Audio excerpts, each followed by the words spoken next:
It's an absolute pleasure to be here, and I want to go straight to it and welcome two leading voices on stage who are going to help with a conversation that's going to rethink workforce strategy. So we'll seek to set the scene this morning to go beyond the normal questions. We want to talk about leadership, we want to talk about infrastructure, technology disruption, and national readiness for the future economy. So please welcome on stage, I'm taking it they didn't take an Uber, Representative James Walkinshaw, and hi James, nice to meet you. And also Dimitri Boylan. Where are you? Oh, there you are.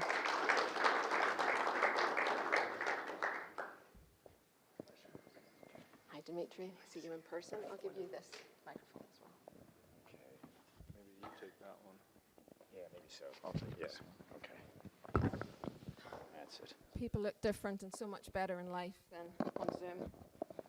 Not everyone has said that to me, just so you know. It was worth the $5. I'm not sure this is on, but I will shout until it comes on. Oh, it's on now. Okay, thank you. So for those that you don't know our esteemed guests already, Representative Walkinshaw represents the 11th District. That's the Virginia 11th Congressional District. And he covers most of Fairfax County, the city of Fairfax, and the towns of Herndon and Vienna. Welcome. James serves as the House Oversight and Government Reform Committee, which oversees federal workforce, government operations, federal IT management, and on the Homeland Security Committee, covering areas from border security, cybersecurity, through emergency management and customs. Congressman Walkinshaw is the founder and co-chair of the first ever Congressional Federal Workforce Caucus, which works to protect federal employees and defend the merit-based civil service from political influence and interference, rather, I should say. Welcome. Also, please welcome Dimitri Boylan. Dimitri, for those that don't know you already, is founder and chief executive officer of Avature. Avature is a leading provider of enterprise SaaS solutions for talent acquisition, talent management, employee engagement, and workforce transformation.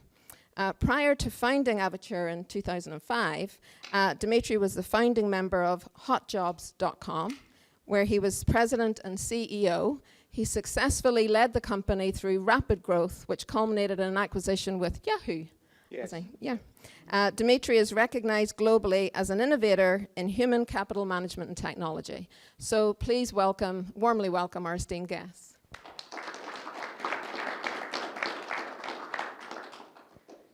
So as Corey said, I'm very proud to be here as a member of the board of ICIT and of the board of the Cyber Guild. And the Cyber Guild is a non-profit public charity.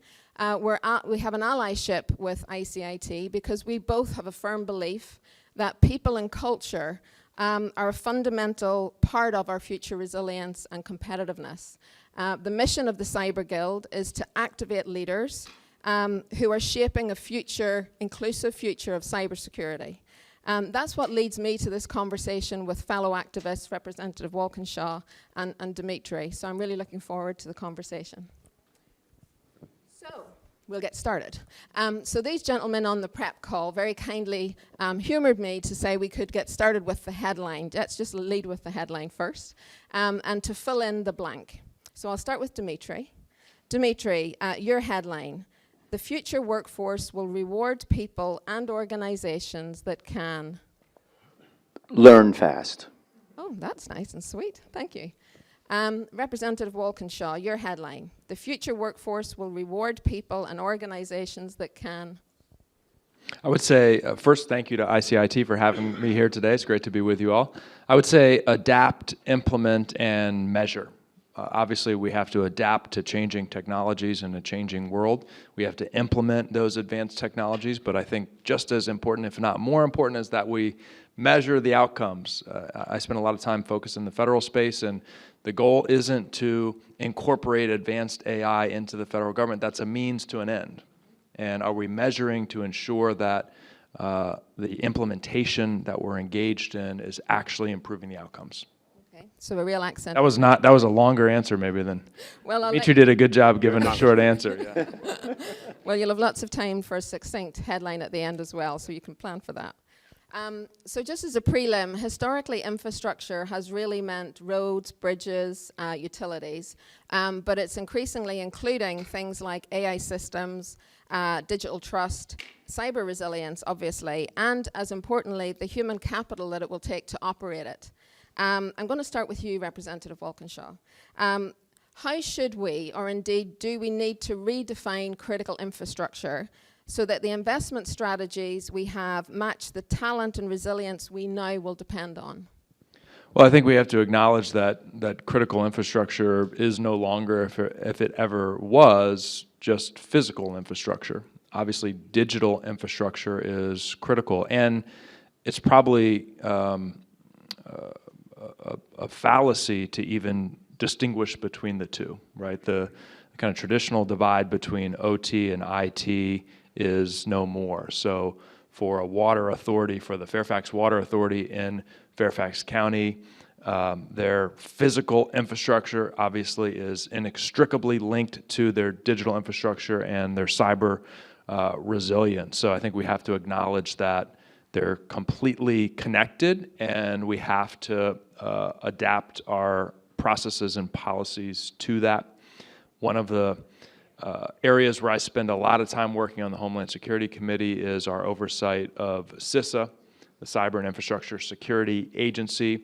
And traditionally, perhaps maybe there was a divide there between the critical infrastructure, predominantly physical infrastructure, and digital infrastructure. I think that's broken down now. But I'm deeply, deeply concerned that as we're at this inflection point in our cyber needs, we have an agency dedicated to that defense that has been stripped of much of its capacity, lost 1,000 of its 3,000 employees, lost some of the most senior, experienced, dedicated people who stood up programs to help protect that critical physical and digital infrastructure across the country. And so one of my passions is working to rebuild that, hopefully in a way that's better adapted to the challenges, the cyber challenges we face today. Thank you for that. And thank you for the connection and the weaving in of OT, cybersecurity, all of these things. You know, thank you for making that point. Dimitri, as a follow-on from that, America is investing more, some would say heavily, some would say not enough, in infrastructure, AI, cyber, energy, advanced manufacturing.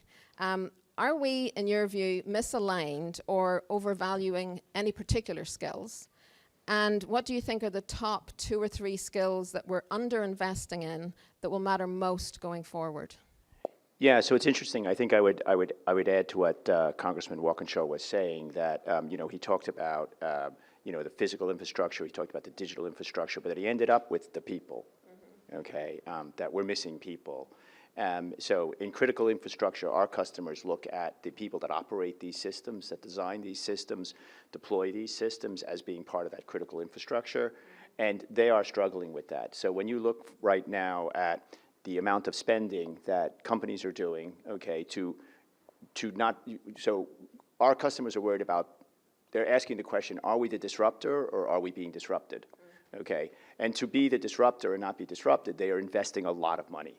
Okay, if you look at that chart up and to the right, and then you look at education and the workforce, and how much money is being spent on education and the workforce, our next generation of workers here in America, that's flat.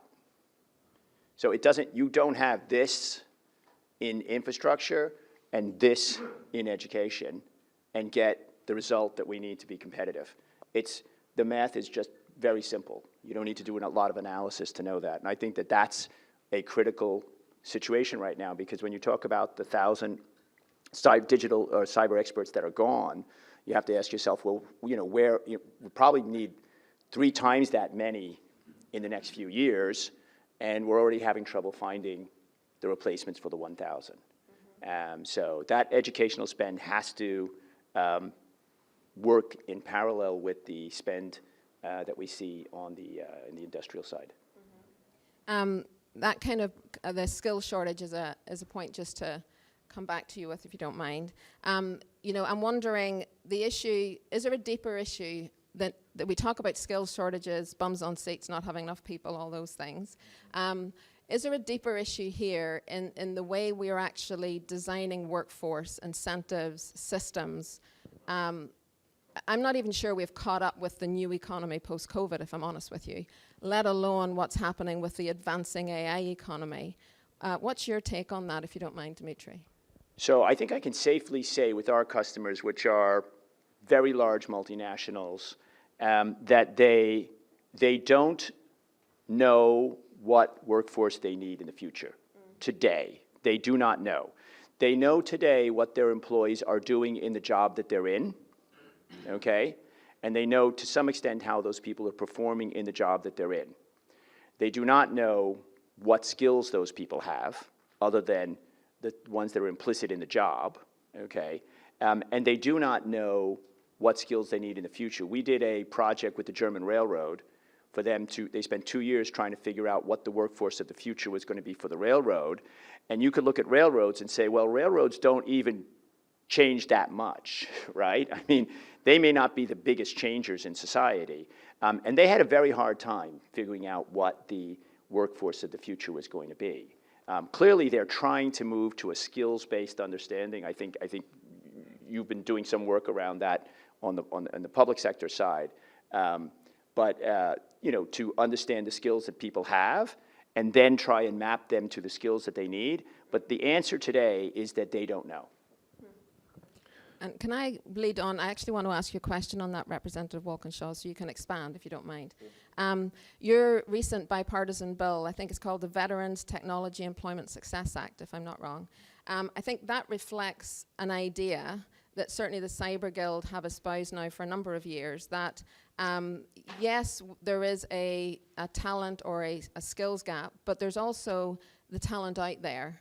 And more fundamentally, that the systems and frankly, the leadership mindset, if I dare, don't always translate or allow the translation of experience into skills. So would you tell us a little bit more from your perspective on your work about the larger workforce challenge as we think about specifically resilience, infrastructure, and the competitiveness for the nation? Can you just draw on that? Yeah, I think this is fundamental, and it's very interesting to listen to Dimitri, who is so deep in this, and what he's saying is consistent with my observation and talking to employers in the DC region and folks across the country. It feels like we're kind of in this liminal space right now where nobody is quite sure. And you could walk around this building today and hear members of Congress say that, you know, AI is going to destroy 50% of white-collar jobs in the next 5 years, or hear members of Congress say AI is going to create hundreds of thousands or millions of new white-collar jobs. And you know, we probably should approach it with a little bit of humility and accept we don't know how this is going to play out. But from a policy-making perspective, I think we're struggling just as the private sector is, right? Do we need to focus on equipping young people to work in skilled trades? Do we need to focus on certifications and skills-based learning for the cybersecurity needs of today? Do we need to set aside the technical training and skills that has been so critical in IT for the last 20 years and focus on helping people learn how to work alongside advanced AI systems? What do we need to do? I don't think we quite know. I will say we have observed in our region, and I think it's true across the country, and in Northern Virginia and Fairfax County, we have had, even today, tens of thousands of job openings, plurality of which are in cyber, but almost all in IT and some lower skilled positions. And employers saying, I don't understand why we can't fill these positions. We get hundreds of applicants, but they don't have the skills or the certifications that we need. And there is a gap between the private sector needs and what our education system and the pace at which our education system can help people acquire those skills or certifications. And I think closing that gap is an area where we really need to focus. So in Northern Virginia, we've done a lot of work partnering with the Northern Virginia Community College and George Mason university to ensure that they have clear lines of communication with the private sector who can tell them, here's what we need today. And what we need today is going to be different than what we need a month from now. So what we can't do is spend a year developing a new degree program and then spin it up and have some graduates 2 or 3 years from now, because by then that need will be out of date. So we have to iterate much faster in our education institutions from K through 12 all the way up to the graduate level to meet the immediate needs of employers. And that's true in the DC region. I have to assume that it's true as well across the country. Across the country, across the world, very acute here in the DC region, because we hire technologists for working on our government contracts, and so I can speak very specifically to this market. But I think that you're right. What's going to have to happen is the industry and the educational institutions are going to have to be very, very tightly in sync now, because you have to develop, you've never had a situation where industry knew less about what they needed, and that period may go on for the next 5+ years, okay? And you're right, if we stand up people, well, we just saw it with the concern you have if, there were a lot of kids were told, do computer science and you'll get a great high-paying job right out of school, okay, higher than all your friends, working at Google, okay? And Google just said, no, you won't, okay? And so you feel bad as a parent having told them that, okay? And so we have two things here. We have a competitive issue for companies, okay? And companies can sort that out to some extent. And we have a societal issue, because if we have a bunch of people that move out of education into the workforce, okay, and they don't succeed in getting into the workforce in a meaningful way, what do? And that's all bad, right? So we've seen that in other countries. We know what that pattern is. It's part of why America has been so successful, because people in other countries, they get educated and they realize that they can't use that in their country, and so they come here. Because in America, I can use that. I can move into the workforce and use all of that. And we can't have a situation here in the United States where kids go through this education system and then they go out into the workforce and the workforce says, we don't need you.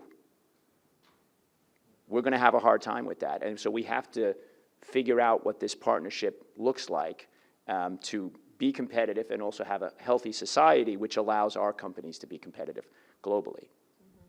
And I can't remember the source, but I can find it if I need to.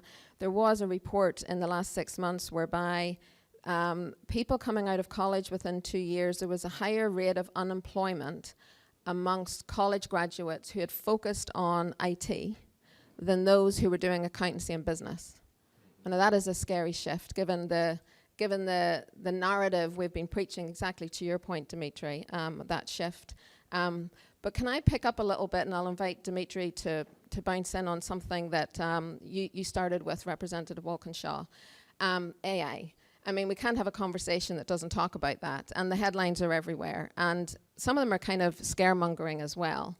But would you talk about how AI can be a positive opportunity as regards cyber defense resilience in terms of creating pathways for meaningful careers? Because I know that that's something that you've been passionate about in your work. Would you care to speak to that? Well, I think there's a huge, and look, this is a room full of folks who understand this in great depth, but the cyber landscape has changed dramatically in the blink of an eye.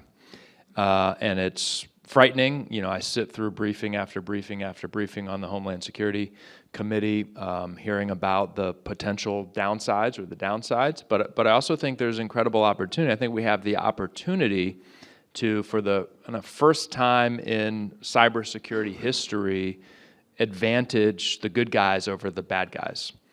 And right now, in this moment at least, with the deployment of Mythos across an increasing number of entities in the country, we have that advantage. That's maybe a 3 to 5 month advantage. But I actually think even if you assume equal capabilities, good guys and bad guys, defenders and attackers, we can come out ahead.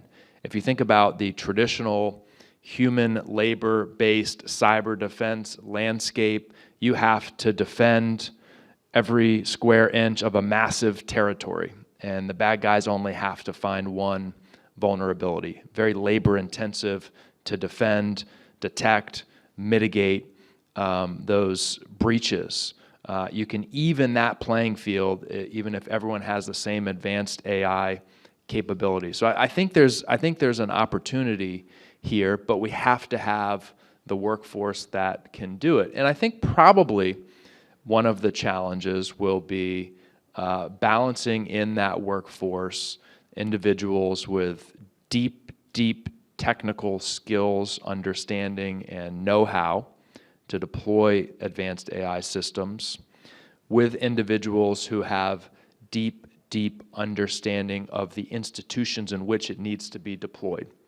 And that's a challenge in large enterprises, obviously the federal government being the largest. You could be the most brilliant technologist in the history of the world, but if you don't understand the agency in which you're trying to deploy that tool or technology, you're going to fail. And it's one of the reasons I'm, deeply concerned in terms of what has happened with the federal workforce over the last 16-ish months and the loss of some of the most experienced, knowledgeable folks who would have the ability to effectively deploy those tools across the federal landscape. Dimitri, can I just call on you for a bit of a curveball question here? But just picking up on what Representative Walkinshaw was saying there, is it also true that the advent of AI and advancing technology can also level the playing field in other ways in terms of the non-traditional talent that can access meaningful work that may or may not be college educated? They may or may not be, true technologists. But do you have a view on how AI helps diversify opportunities for career pathways into cybersecurity? Any thoughts on that? Well, thank you for the complicated question. Okay. Because it's yet to be known. Okay. Our customers are now trying to shift.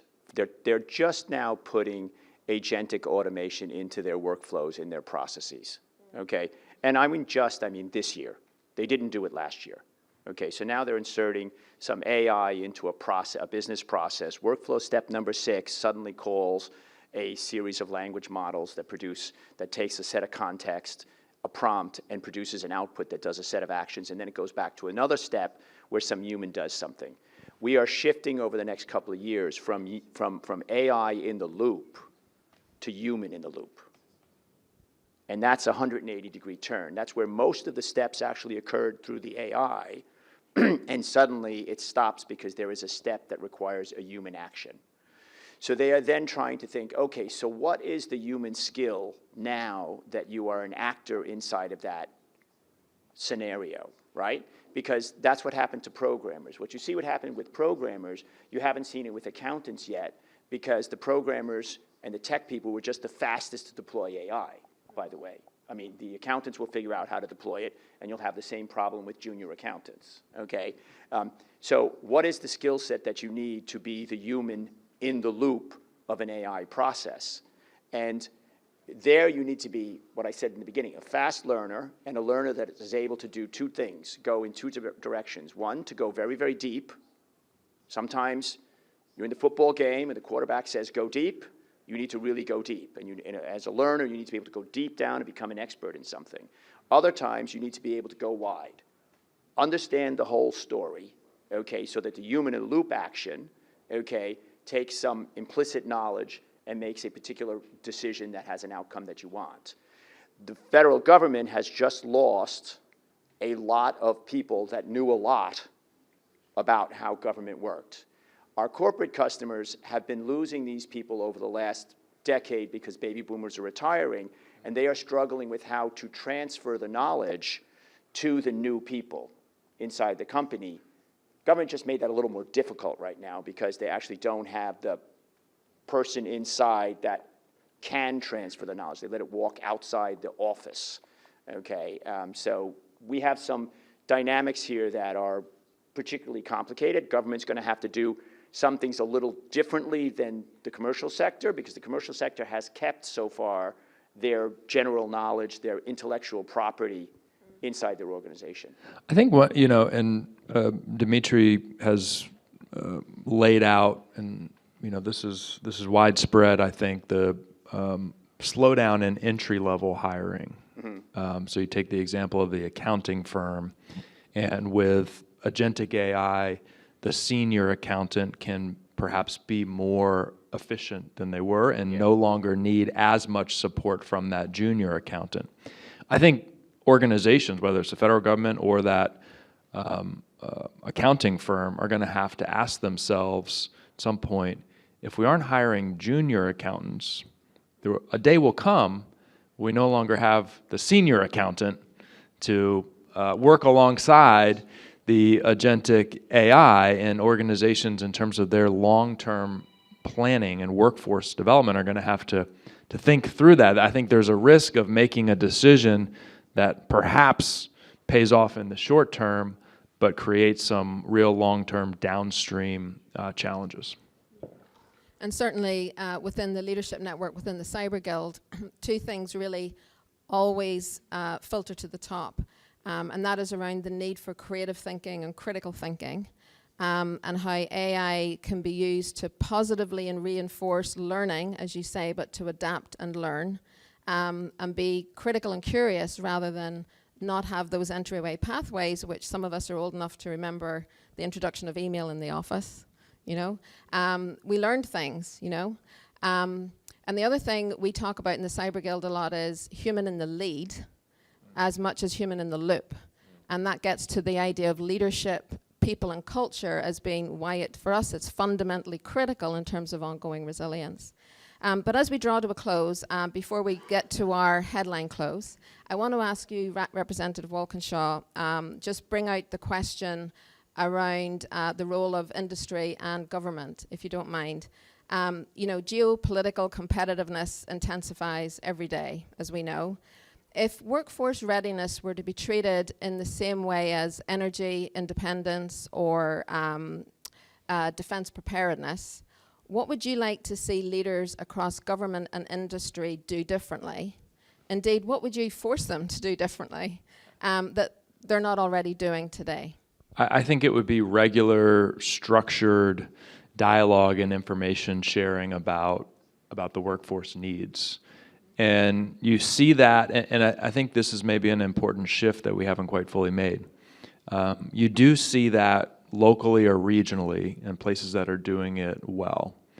But as the economy becomes global, as multinational corporations become a larger and larger share of the employment base, you sometimes lose those local connections and dialogue, right? So in Fairfax County, we have 12 Fortune 500 companies headquartered in our community, and some of them are engaged locally, but not all of them, right? Because they're multinational corporations and they're global and their workforce is spread all over, which means they might not be having that structured dialogue about their needs, what skills they need in their workforce anywhere.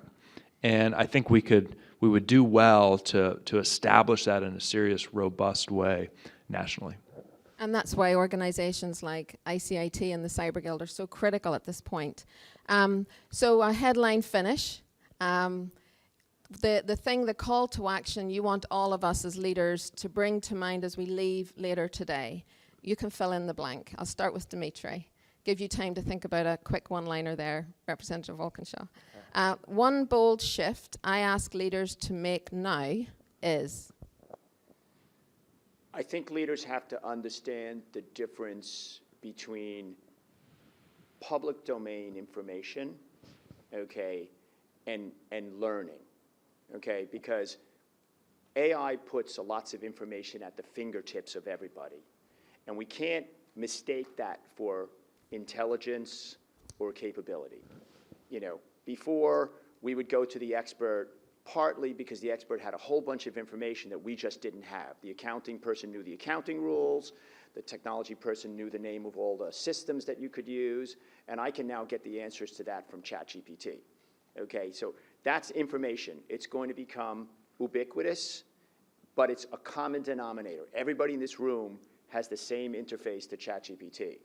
Okay, so we have to look beyond the fact that you have information to understand what your skills really are and what your capabilities really are. Are you an agile learner that can take scenarios, resolve them, and produce positive outcomes? And we have to have a generation that gets good at that. So when we talk to our kids about, and we can't answer the question, what is the job of the future? We can say, but the skills of the future, we know what they are.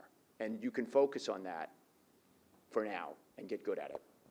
Representative Walkinshaw, the one bold shift you ask leaders to make now is? I would say, and this is certainly something we need to do a better job of in the federal government, is see the workforce you have as the incredible resource that it is. And dogs can learn new tricks no matter their age, and there's incredible potential for upskilling and reskilling in the workforce that you have today.